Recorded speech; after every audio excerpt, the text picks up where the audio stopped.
ఒక చోట ఉంటే పడిపోతావు పాపంలో అని అనిపిస్తే అర్జెంటుగా చెక్ అయ్యాక నీ చొద్దు.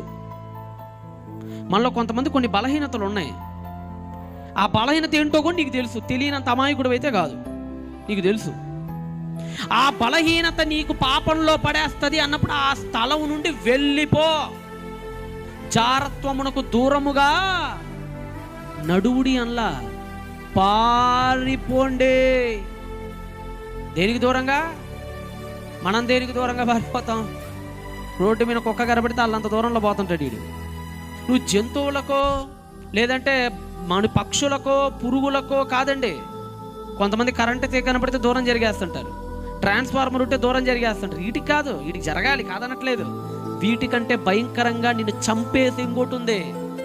ట్రాన్స్ఫార్మర్ అయినా పట్టుకుంటే నీ దేహాన్నే కాల్చిద్ది, అది నీ ఆత్మని ఏం చేయలేదు. ట్రాన్స్ఫార్మరు నీ దేహాన్ని బూడిద కుప్పగా చేసిద్దేమో అంతే, నీ ఆత్మని టచ్ కూడా చేయలేదు ట్రాన్స్ఫార్మర్.